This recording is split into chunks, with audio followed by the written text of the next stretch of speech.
dark fantasy.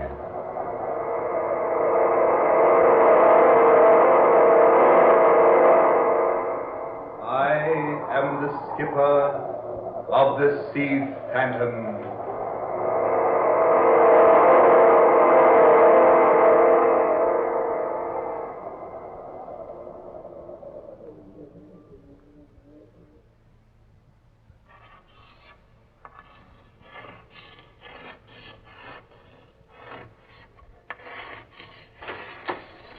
I say, sir, and what be you doing in the captain's cabin? Do you hear me, sir? What be you doing sitting there writing on the captain's slate? Oh, ignoring me, eh? Now, look here, you. This is Captain Strong's own cabin, and no one's got any business of sitting here a-writing. I say, you're not a member of this crew. Float me down. Your face. Look at you. Why, you're not human. Captain Strong! Captain!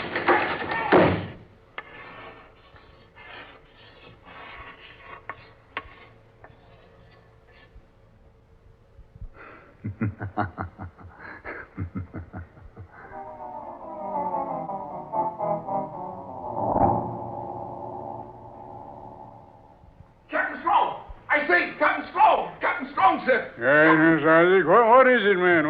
What's all the rumpus? Begging your pardon, sir, but there's someone in your cabin, sir. Well, who is it? What's that, Isaac? There's someone in the captain's cabin, sir. Who is it? I don't rightly know, sir. Well, didn't you see who it was? Yes, Mr. Wilson, that I did, sir. But the captain always locks his cabin. Don't you, Captain Strong? I do, but I could have forgot. Well, it wasn't locked just now, Captain. You say you got a look at the man? Aye, sir, and full in the face, Captain. If you can rightly call it a face. What's that? What do you mean, Isaac? Yes, man. Speak up. What are you trying to tell us? I mean, sir, the man ain't human.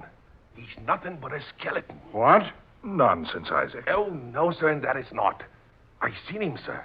Looked plumb into his face, I did. And there's nothing there but bones. White, bleached bones, sir. Oh, that's ridiculous. With empty eye sockets and a gaping mouth, and he was writing on your slate, sir. Writing on my slate? Aye, Captain. Writing with a piece of white chalk held between his fingers. Fingers with no flesh on them, sir. Well, you've been dreaming, Isaac. Come on. Let's get down to my cabin and have a look. Come along, Mr. Wilson. Right, Captain. Isaac, come on. Aye, sir. Oh, it's impossible for anyone to be in my cabin. All hands are either on deck or down in the engine room. That's what I say, Captain Strong. He ain't one of the crew. He ain't rightly nobody, sir. Unless you want to call a spirit somebody. Isaac, stop that sort of talk. No, but it ain't no sort of talk, sir. Begging your pardon, Mr. Wilson. I seen him with my own eyes. Sitting there, dressed in some sort of get-up I ain't never laid eyes on before. He had his back to the door, and he was writing on your slate with a chalk, Captain. I spoke to him, but he didn't pay me no mind. Just kept right on with his writing. Then I got closer to him, and he still didn't look up. So I stooped down and peered into his face, I did. And then I seen he wasn't nothing but a skeleton, sir. Well, if you were a drinking man, Isaac, I'd have you flogged and put in irons. I'm not so sure he hasn't been at the keg, Captain. Begging your pardon, sir. You'll see for yourself soon enough. Here's the hatch. You first, Captain.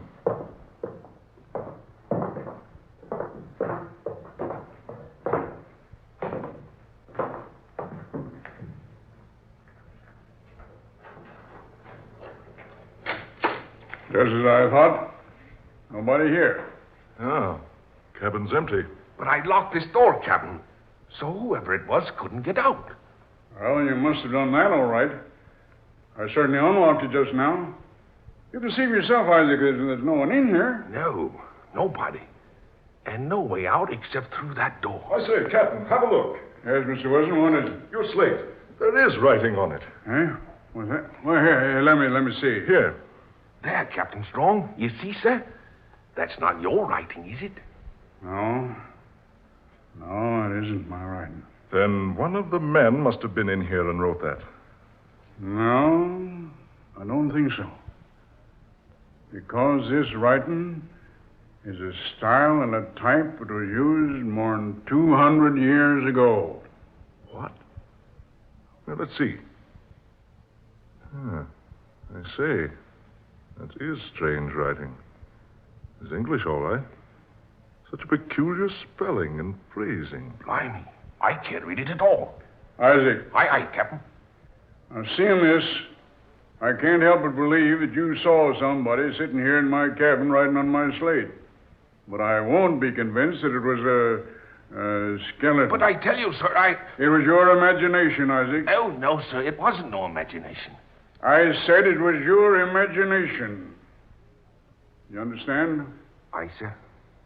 Now, I don't want you to open your mouth about this to the crew. You hear me? There's some explanation.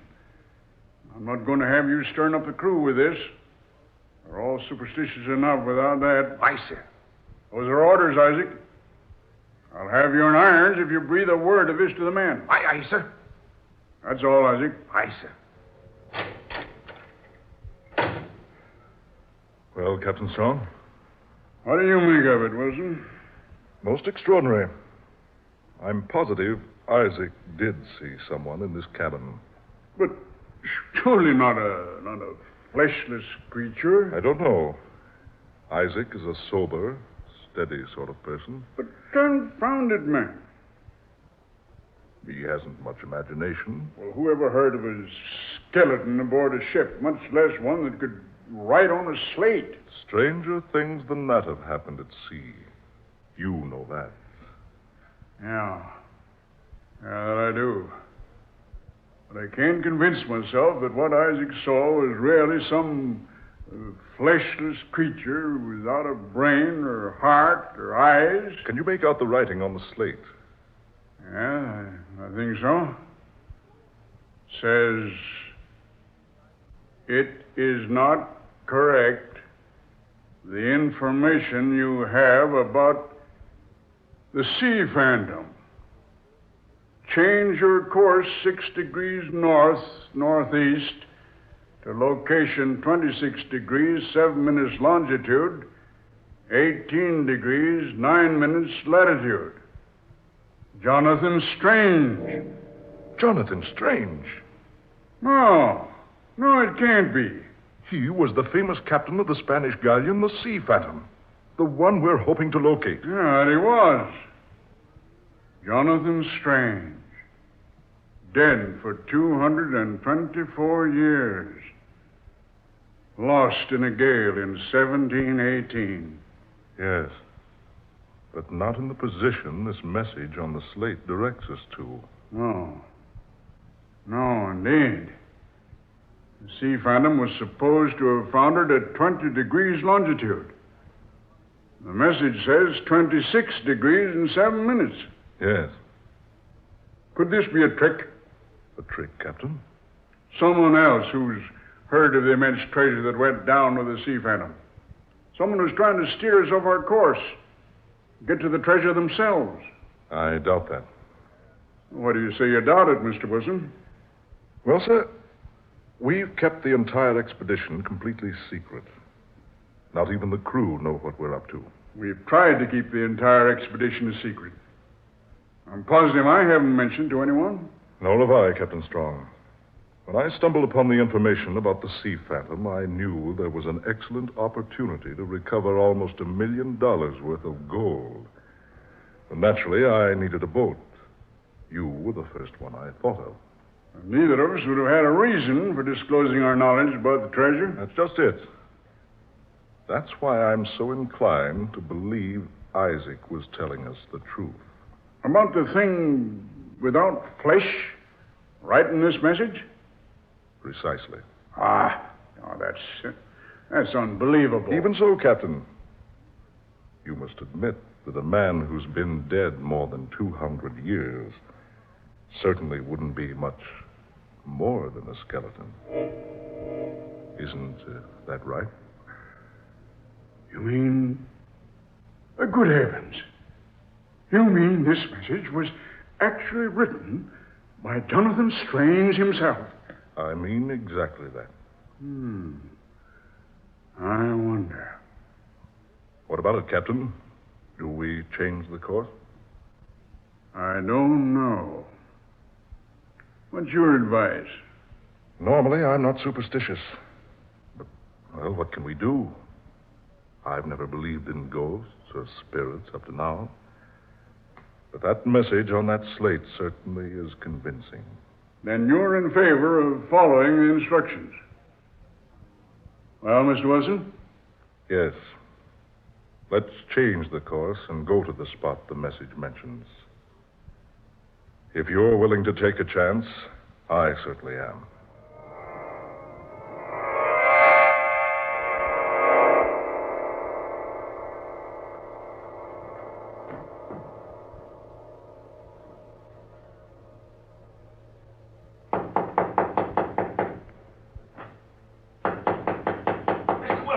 Mr. Wilson, sir. I say, Mr. Wilson, sir. What's the matter? Who's that? Say, sir, Mr. Wilson. Yes, who's there? Me, sir, Isaac Newton, sir. Well, come in and stop that noise.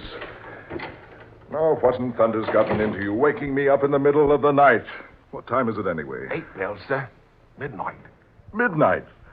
A big day ahead tomorrow. Oh, confounded man, what do you want? Well, I'm standing watch alone tonight, sir. Maybe I should have told this to the captain, but I come to you first. Well? I've just sighted a boat to the port side, sir. Well, have you identified her? Oh, no, sir. You see, she ain't carrying no lights, sir. No lights? Oh, no, sir. And she's not like any ship I've ever seen, sir. To the port side, you say? Aye, sir. She's riding with full sail. What? Aye, sir.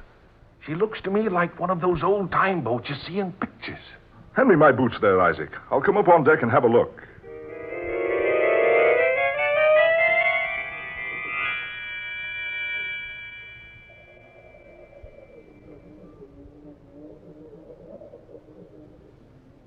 There she blows, sir. You see?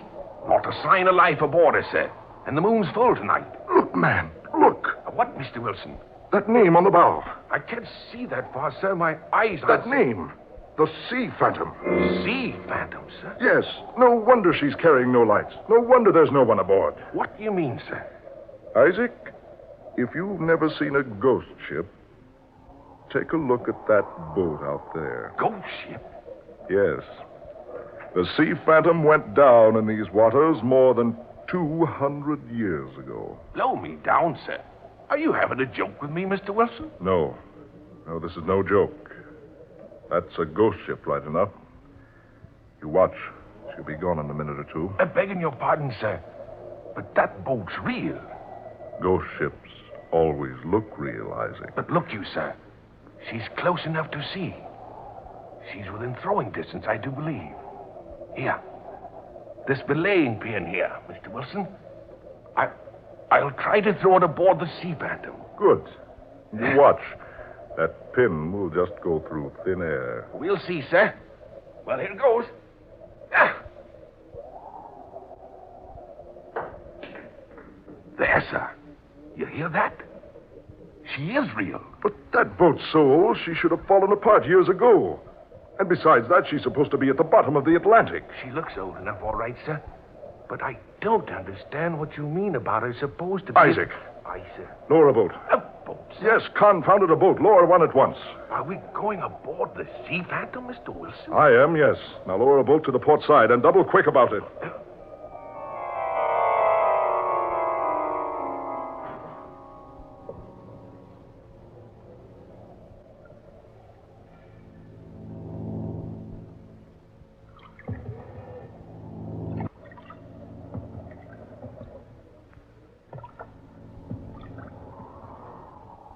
Stop rowing now, Isaac. Ease up alongside. Aye, sir. Tie up to that rope hanging there. Right, sir. There. All set, sir. Right. Well, you stay here and watch, Isaac, while I go aboard. If I'm not back in a half hour, come aboard looking for me. Aye, aye, sir. Half an hour, sir. If you're not back by then, sir, I'll come aboard after you. Keep a sharp lookout, Isaac. Let me know if you see anybody aboard. Aye, aye, sir.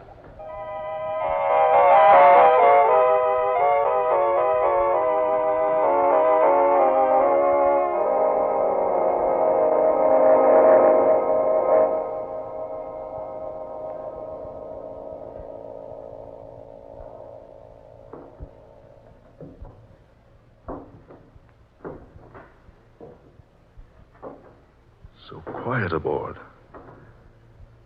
Can't even hear the wind. No sign of life. No sign of life having been here for score upon score of years. Rotting timbers. Sea-soaked deck. Twisted, tangled ropes. Empty kegs with rusted hoops and warped staves. Strips of time-worn sails. And canvas swaying on the masts. Everything's so quiet. Quiet as though in reverence for the dead. Here. The hatch. Captain's quarters must be down here.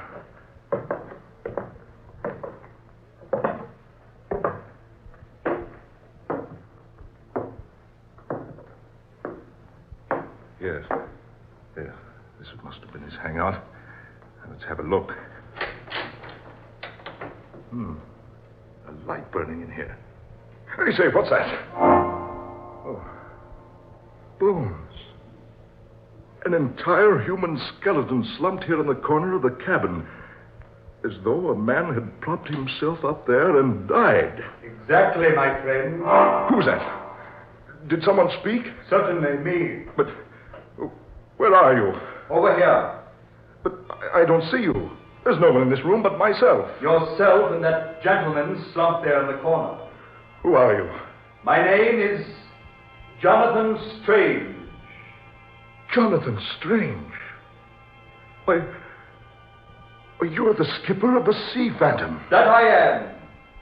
Jonathan Strange, captain of the Sea Phantom, sailing with a cargo of gold for the Spanish ruler. But, why, your boat went down in a gale 200 years ago. So history says, yes. But men do not know everything. I don't understand. The Sea Phantom was no victim of a storm at sea. Oh, no, my friend.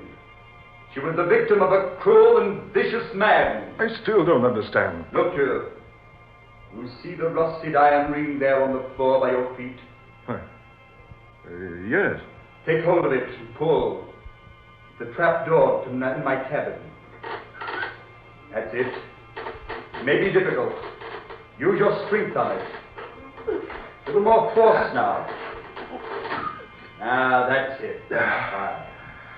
There. You see? Gold. Bar upon bar of solid gold. Yes, gold for the King of Spain. And chests of coins and jewels. One day for the Queen. But Jose would have them for his own.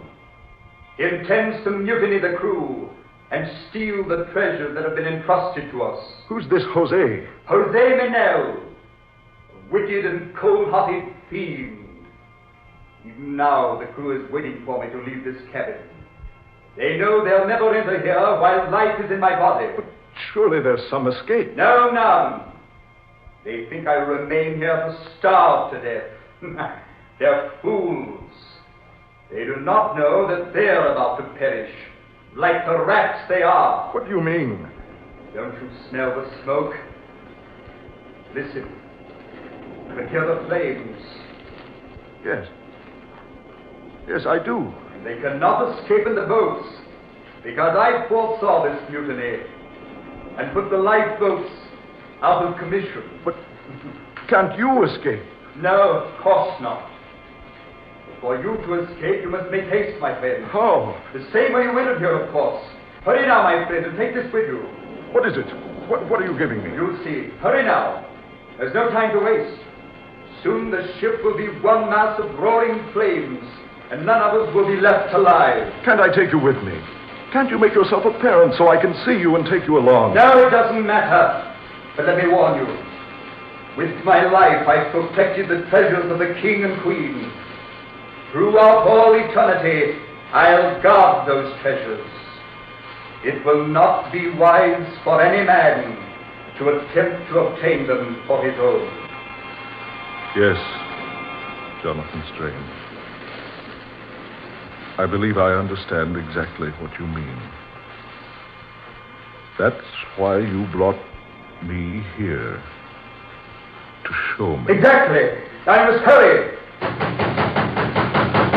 Mr. Wilson, sir. Are you in there, Mr. Wilson? Isaac, is that you? Aye, sir. Blow me down, Mr. Wilson. This beastly boat's afire. If we don't get over here in a jiffy, we'll be paying a visit to Davy Jones' locker before we know it, sir.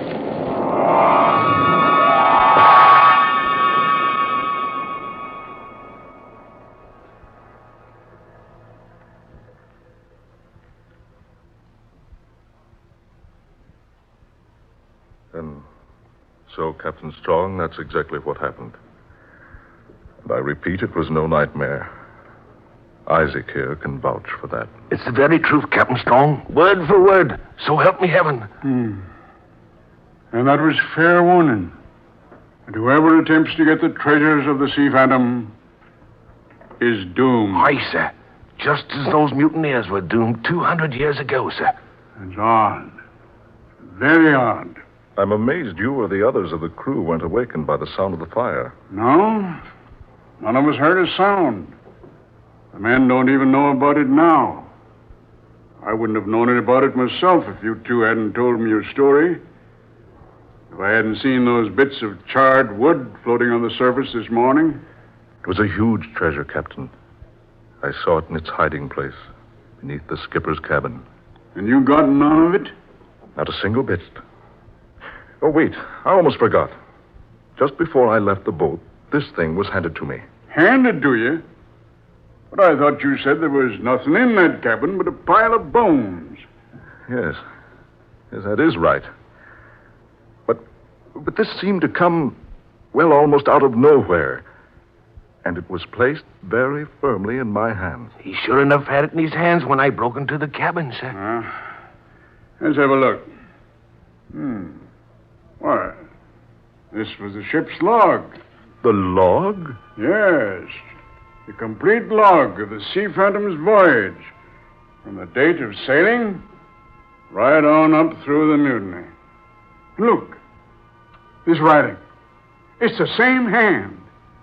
The writing on my slate and the writing on this paper are the very same. Curve for curve, angle for angle. Here, let me see. Oh, I say, Captain. Yes, Mr. Wilson. Look here. On this last page. It reads, "Now that it has become my solemn duty to protect the treasures which have been entrusted to me, I will send the Sea Phantom to her ocean grave together with the treasure. This is my course as I see it. God assist me. Jonathan Strange, May 29th, 1718.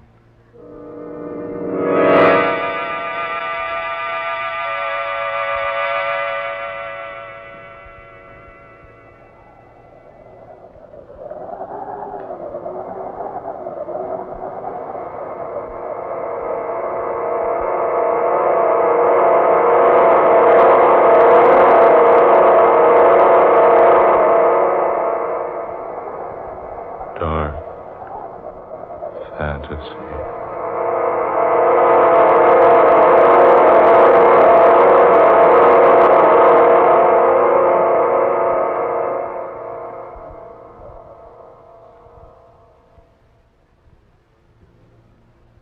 You have heard The Sea Phantom. Tonight's tale of dark fantasy by Scott Bishop. Ben Morris was heard tonight as Mr. Wilson. Fred Wayne played Captain Strong. Muir Height was Isaac, and Garland Moss was Captain Jonathan Strange, skipper of the Sea Phantom. Next Friday at this time, we'll bring you another dark fantasy drama. Being the 13th story in this series, and next Friday being Friday the 13th, Scott Bishop defies superstition utterly and completely to bring you one of his most exciting and unusual tales. Listen for